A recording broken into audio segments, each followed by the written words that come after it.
আসসালামু আলাইকুম। চলে আসলাম নতুন আর একটা ভিডিও নিয়ে। আজকে টপিক হচ্ছে বিএনপি আর জামাত নির্বাচন প্রসঙ্গে কিছু বিস্তারিত আলোচনা। আজকে বিএনপি যদি মনে করে তাদের বড় দল, তারা খুব সহজেই নির্বাচনে জয়ী হবে। আসলে ধারণাটা ভুল, কারণ হচ্ছে বাংলাদেশে ইউজ পরিমাণ আওয়ামী লীগের ভোটার আছে, তারা কখনোই বিএনপিকে ভোট দেবে না। আর দ্বিতীয় কথা হচ্ছে নির্বাচন পিছিয়ে যাওয়াতে বিএনপি এখনই যে উগ্রবাদী দেখাচ্ছে, এগুলো তাদের নির্বাচনে প্রচুর বাধা হয়ে দাঁড়াবে, নির্বাচন জয়ের পথে প্রচুর বাধা হয়ে দাঁড়াবে। সেক্ষেত্রে জামাত কি করতেছে, শালীনতা বজায় রেখে নির্বাচন প্রচারণা করছে এবং জামাতের সাথে চরমোনায় জোট বেঁধেছে, এনসিপি জোট বেঁধেছে। তো সব কিছু নির্বিশেষে বলা যায় একটাই কথা, যে জামাত বর্তমান মাঠে খুব ভালো পজিশনে আছে। আর বিএনপি বড় দল হিসেবে ভালো, কিন্তু তাদের উগ্রবাদী এবং বিভিন্ন অকারেন্সগুলা এখনকার বর্তমানে পাবলিকের চোখে প্রতিফলিত হয়ে গেছে। তো বিএনপির প্রতিও মানুষ আস্থা হারাচ্ছে। আর জামাত যেহেতু চরমোনায় আছে, তারপর এনসিপি আছে, আরও কিছু দল আছে, মিলে একটা জোট বেঁধেছে। তো জামাত কিন্তু মাঠে খুব ভালো অবস্থানে আছে। জামাত পূর্বের ইতিহাসে বলেন যারা জামাত যুদ্ধ অপরাধী, হ্যাঁ ঠিক আছে, জামাত যুদ্ধ অপরাধী, আপনাদের কথা যুক্তি আছে। কারণ হচ্ছে জামাত 1980 সালে দল গঠন করে 71-এর পরে। তো নতুন একটা দলের মধ্যে যুদ্ধ অপরাধী কয়েকজন লোক ঢুকে পড়েছে। তো তাদের বিচার কার্য হয়েছে, কিছু বাস্তবে যুদ্ধ অপরাধী ছিল আর কেউ যুদ্ধ অপরাধী ছিল না, সব কিছু মিলে তাদের বিচার কার্য হয়েছে। এখন সব কিছু শেষ করে এখন জামাত জাতির কাছে খুব ভালো কিছু করে দেখানোর সর্বোচ্চ প্রচেষ্টা করছে। আর জামাতের একটি উদ্দেশ্য, দুর্নীতিমুক্ত দেশ গড়ব, আর সবাই যাতে তাদের নাগরিক অধিকারটুকু ফিরে পায়। আর জামাতের প্রচারণা, সমাবেশ সবগুলাই শান্তিপূর্ণ, কোনো গ্যাঞ্জাম নাই, কোনো ঝামেলা নাই, উগ্রবাদী নাই।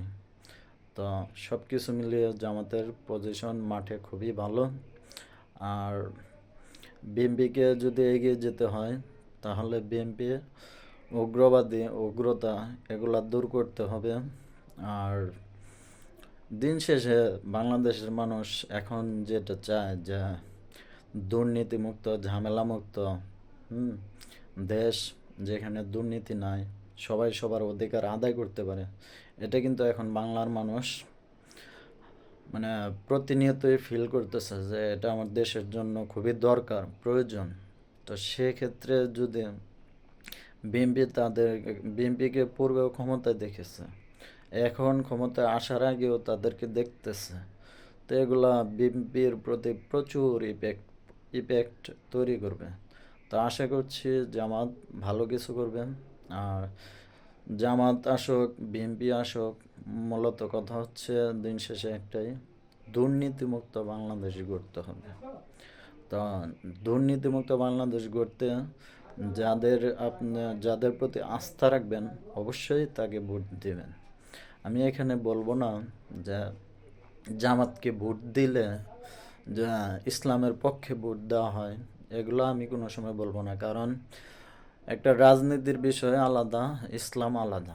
রাজনীতির সাথে ইসলাম আমরা কেন মিশাবো, একসাথে কেন করবো? দেশ গড়ার জন্য, দেশ দুর্নীতিমুক্ত করার জন্য ইসলামের আইন কানুন তারা মানতে পারে।